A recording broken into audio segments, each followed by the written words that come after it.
It's there.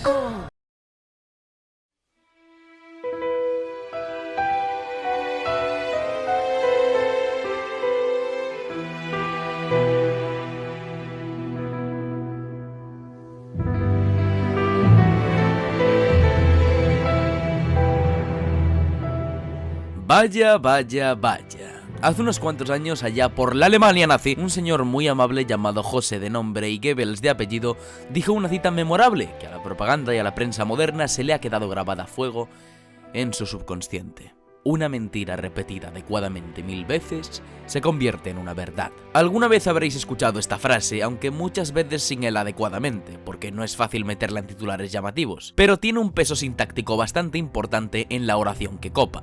¿Sabéis por qué dijo eso el bueno de José? Porque en cierto momento esa táctica, acompañada de otras muchas grandes y perspicaces estrategias, auparon al poder de Alemania a su buen amigo Adolfo del Partido Socialista Obrero Español. El Nacional Socialista Obrero Alemán. Y vaya, esa moda de matar judíos no es nada cool, pero a la gente le molaban esas caricaturas tan chupis y esos colorines supremacistas que Goebbels repartía como propaganda por todos los barrios de alemanes parados. Y a pesar de que todo fuesen mentiras terribles y catastróficas, todos esos alemanes castos no podían decirle que no a tales cantos de sirena alemana con cáncer de faringe que resonaban atronadores en las cervecerías germánicas. Tras esta introducción tan sumamente petulante, comenzaré con mi exposición de por qué todos, y me incluyo, somos unos gilipollas.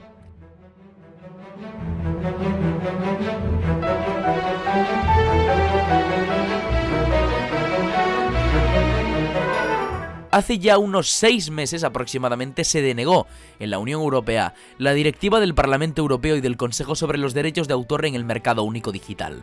Yo me enteré en ese momento por un tuit de DioScript, pero antes me había enterado por un mensaje directo de Michael Hoffman, un youtuber de la comunidad de Juego de Tronos que me advirtió unos meses antes sobre esta directiva con bastante miedo. Unos meses después finalmente se aprobó y yo, queriendo informarme, me di de bruces contra un artículo que titulaba esta nueva directiva como el fin de Internet. Claro, ante tal titular seguí deslizando la noticia y me encontré con que el artículo 11 de la directiva exigiría a cualquier usuario, pagar tasas a revistas digitales y agencias de noticias.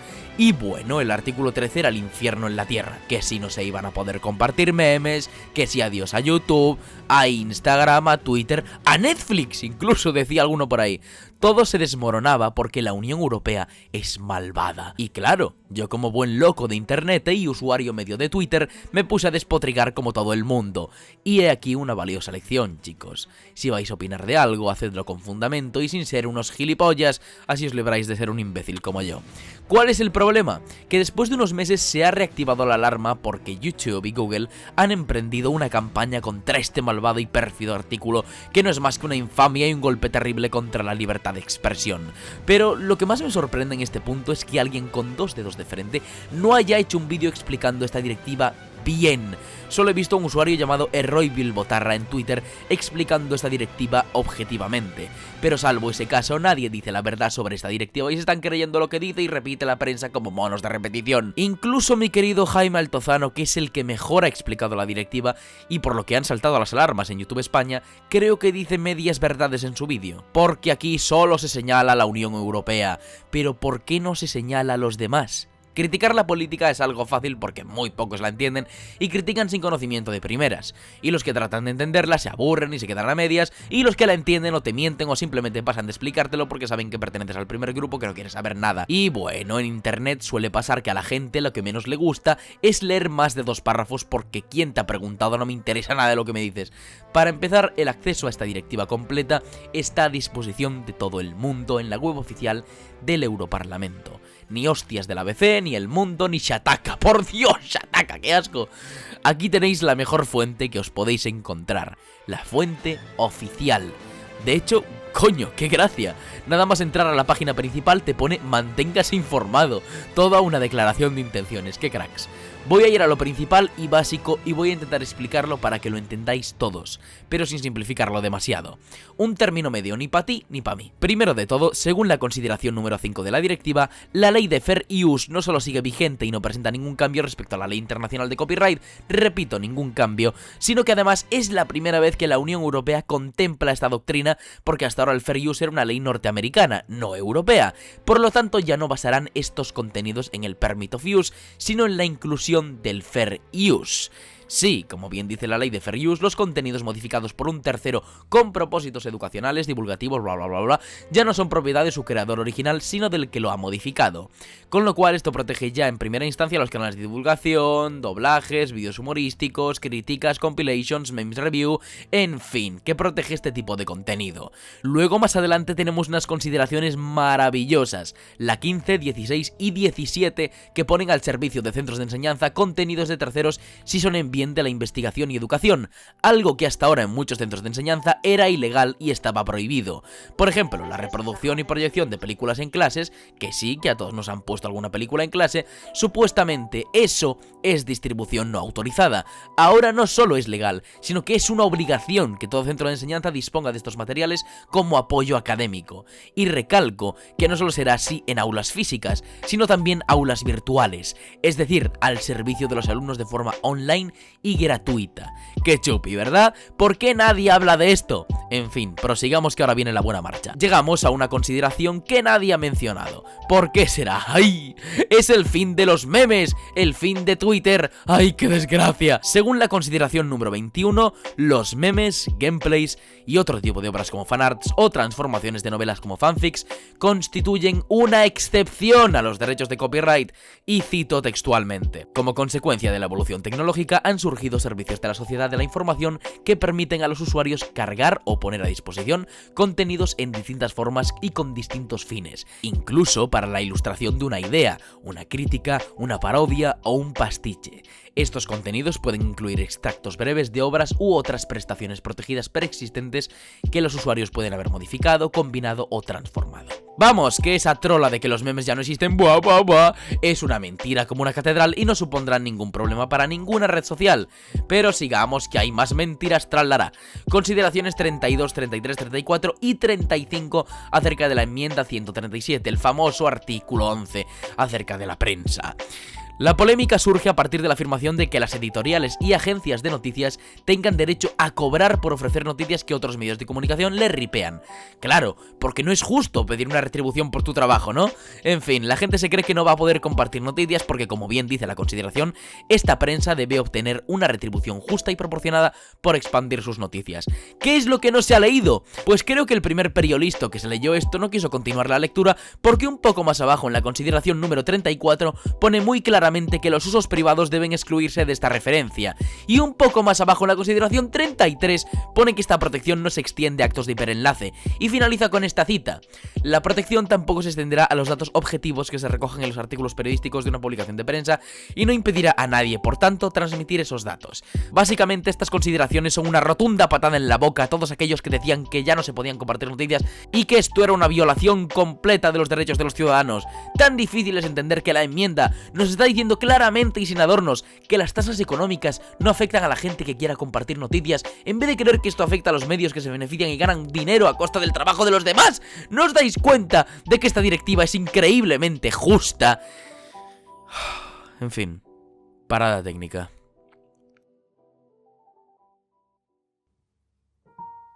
YouTube. Oh, sí. Esa plataforma que vive como una garrapata de personas con talento que ella misma desprecia. Oh, sí. YouTube. ¿Sabéis cuántos millones de dólares genera al año YouTube gracias a sus creadores de contenido? No necesito responder eso, ¿verdad? Porque todos sabemos que el señor YouTube ahora vive como tío Gilito. En fin, ¿sabéis qué servicio ofrece YouTube a sus creadores? Pues bien, escuchadme muy atentamente. YouTube, siendo la plataforma de subida de vídeos más grande del mundo y siendo una empresa inmensamente rica, pone al servicio del creador una especie de atención al cliente muy especial.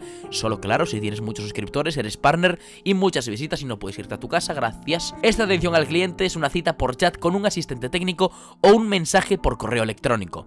La mayoría de cosas que te responden acerca de tus problemas son copypastes porque no responden personas, responden máquinas. ¿Sabéis quién controla el copyright en YouTube? ¿Empleados cualificados y perfectamente capaces? ¡No! ¡Un puto algoritmo! Un robot que no sabe distinguir entre un uso adecuado o inadecuado. Pero hay más. Hace unos meses un miserable se coló en mi cuenta de YouTube y eliminó todos mis vídeos. YouTube no pudo hacer absolutamente nada. Y tras darle muchas vueltas al asunto y marearme con mil mierdas, me respondieron: "Oh man, I'm sorry, but I'm busy". Y me dijeron que mis vídeos eran irrecuperables porque tengo 30.000 subs, jódete. En este marco que os acabo de proponer, ¿cómo es que YouTube genere tanta pasta y no tenga un departamento especializado para este tipo de casos? Ay, aquí se viene lo chido. YouTube no tiene un departamento porque eso sería pagar sueldos y eso llevaría a perder dinero. Mejor dejarlo todo en manos de una máquina inútil y poco eficiente que bloquee o desmonetice vídeos por contener contenido audiovisual de terceros, ya se ha transformado justo. ¿Qué más da? Por tanto, YouTube hasta septiembre no tenía ningún problema y vivía feliz en su completa ignorancia. Hasta que llegó el artículo 13. Y el artículo 13 te agarra de las solapas y te dice: "Big Walter, my friend". Vale, ahora en serio. ¿Qué dice el artículo 13? Primer apartado, señala que los proveedores de servicio de intercambio de contenidos online, que llamaremos YouTube por acortar, deben trabajar junto a los dueños de derechos para celebrar acuerdos de licencia justos y adecuados, con lo cual YouTube va a tener que llegar a un acuerdo con todas estas empresas. Con empresas me refiero a productoras, distribuidoras, televisiones, etc. Hasta ahora, todo bien. YouTube tiene responsabilidades. Apartado número 2. Las obras cargadas por los usuarios de citados servicios quedarán bajo la responsabilidad de YouTube, con lo cual YouTube tendrá que aplicar los métodos necesarios para que no se infrinjan faltas de copyright. Pero seguimos, porque más abajo indica que tal y como deben castigar las infracciones de copyright, que aquí amablemente indican cómo garantizar que dichas obras no se encuentren disponibles, también indican que YouTube no debe impedir que estén disponibles obras u otras prestaciones cargadas por los usuarios que no infrinjan los derechos de autor, incluidas las cubiertas por una excepción o limitación, es decir, fair use. Vamos, que obliga a YouTube tanto a bloquear los vídeos que infrinjan las normas de copyright como a no bloquear los que no lo hacen, que en este caso son los vídeos amparados por el fair use, que son los de divulgación, parodias, doblajes, etc. Vaya, que YouTube debe controlar su contenido, qué drama. Pero seguimos, porque la tercera parte del segundo apartado es deliciosa. La Unión Europea velará porque YouTube implante mecanismos de reclamación y recursos ágiles y eficaces a los que puedan acceder los usuarios en caso de que la cooperación contemplada en el apartado anterior se traduzca en una retirada injustificada de sus contenidos. Vamos, que este apartado obliga a YouTube a implantar un servicio de impugnaciones 1000 veces mejor.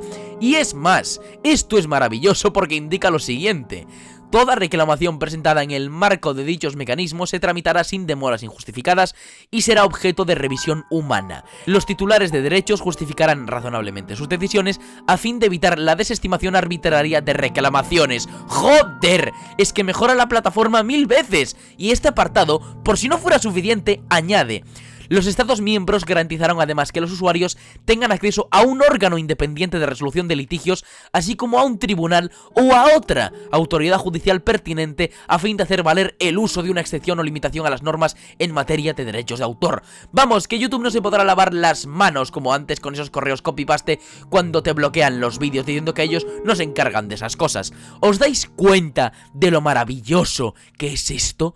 Un sistema correcto y bien organizado. Además, en el apartado número 3, la directiva señala que antes de implementar la ley, se organizaría consensuadamente la creación de dichos sistemas.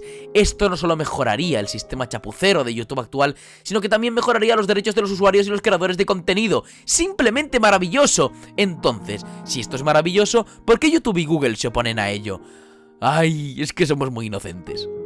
¿Recordáis lo de proveedores de servicio de intercambio de contenidos en línea? Twitch, Twitter, Facebook, Instagram, Vimeo, Dailymotion. Todas esas plataformas son proveedores de servicios de intercambio de contenidos online. Entonces, ¿por qué solo se queja YouTube? Porque no ganaría tanto dinero. Tendría que preocuparse por sus creadores y además generar miles de puestos de trabajo con un departamento especial para las infracciones de copyright. ¿Pero qué pasa? ¿Que somos comunistas ahora generando puestos de empleo? Y además, si incumpliesen estas normas les multarían y perderían muchísimo más dinero. Toda esta campaña de miedo orquestada por YouTube es porque el capitalismo no puede asumir una regulación, ¡porque es mi dinero! Sí, todo este sentimentalismo al que está acudiendo YouTube, que tanto ha puteado a sus creadores, toda esta basura del Save Your Internet, no es más que una campaña de miedo para que todos nos levantemos en viendo una rebelión contra algo que mejora nuestros derechos tanto como consumidores como creadores de contenidos online. ¿Por qué? Bueno, porque había otro tipo llamado Alberto, que vivió más o menos los mismos tiempos que José, el del principio del vídeo. Muchos lo conoceréis porque algunos vecinos suyos lo llamaban Einstein. El buen Alberto decía que el capitalismo es el origen del mal. Y además, si cogemos otra gran cita suya, como que dos cosas son infinitas, el universo y la estupidez humana, y yo no estoy seguro sobre el universo, nos queda una ensalada de puta madre. Somos unos gilipollas, y los dramáticos colores de la propaganda nos la han vuelto a colar. Save Your Internet es lo que está haciendo el Parlamento Europeo mientras otros alaban la anarquía económica y la ley del internauta más imbécil. Sin más me despido. Un saludo y Valar Morgulis.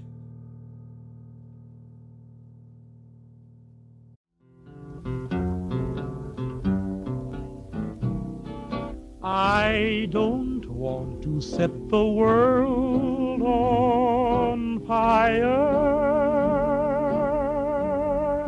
I just want to start a flame in your heart.